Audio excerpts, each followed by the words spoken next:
you've got the basic bow, and then you'd have another set of limbs that come off the front. So that limb is attached to that limb, and that limb is attached to that limb, and that gives you way more power. So it would be perfect for that kind of, killing dudes running away kind of archery.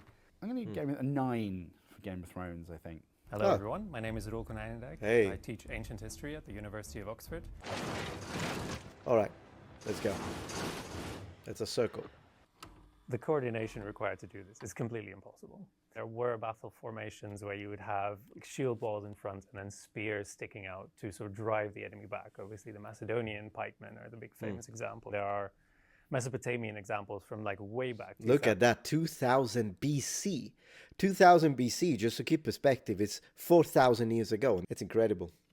BC. It wouldn't work like this though. You couldn't really form them in a circle. They would form up in blocks and they would maneuver in blocks, and that's hard enough. Do you guys agree? I don't want to be like the one who always disagree. Do you guys agree that it would be impossible to coordinate a shield of spears like that? Because the Romans did use shield formations in a circle. We know they did. It was an extreme defensive maneuver when you were surrounded or when you needed to protect someone in the middle. So we know the Romans did it, but he could counter-argue and say, oh no, I only meant with pikes or with spear and shield. That's cool, Once though. you're fully surrounded, I mean, there's nothing you can do, really.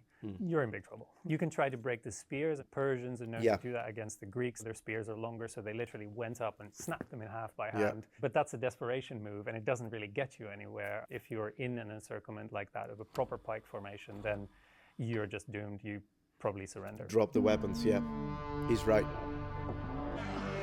Oh yeah, this scene. Crushes it Oh, up. this scene really, I remember when I watched it, gosh, it made me want to breathe desperately. But most of the time, when people do get crushed into a small space and the dead start piling up, it's because they're trying to run away and they can't escape because there's a river or a ravine or a wall and they get stuck there. The panic of a trample, they do depict that very well.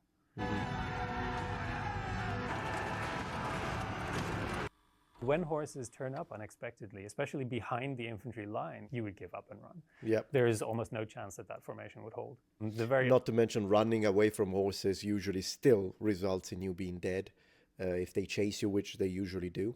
Unrealistic thing in this scene is that no one knew that cavalry was there. It's possible to hide, small units in woods or hollow roads or behind some geographical feature. But a large force of cavalry is going to throw up a lot of dust. It's going to make a lot of noise. It's going to, scare the birds and the animals. You know this is coming. I think this one... Yeah, maybe one way I would look at this, Professor, again, not countering his argument necessarily, but one thing that I would...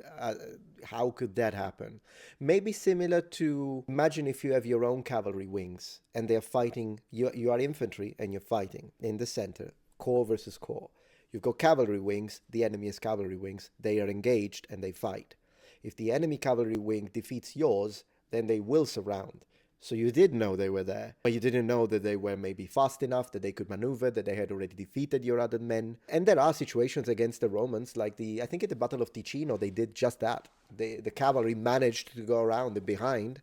And of course in Cannae, the cavalry managed to go behind and attack. Maybe they did know that the cavalry was there, and so they got surrounded. Or maybe the professor is right and the movie makers didn't think about it and thought, nah, the cavalry is just holding the right stick, so they're making no noise. An interesting job of trying to give you the sort of visceral horror of a battle, and I really do appreciate that. The tactics are nonsense, but it does give a sense of desperation of some of these struggles. So maybe 5 out of 10, 6 out of 10. Oh no, the armor. Look at that horrible little. So you're already wearing a black leather jerkin, which is providing 0 protection, but then you reinforce it with these, which are supposed to be lamellae, I guess. But I mean, even if they were metal, they would be useless because you hit it in the center, your blade, the point, the business end of your blade, dagger, sword, spear is gonna skid to the side and enter into the gap anyways. But these are further pieces of leather on top of leather. Well, how many animals? Justice for the animals.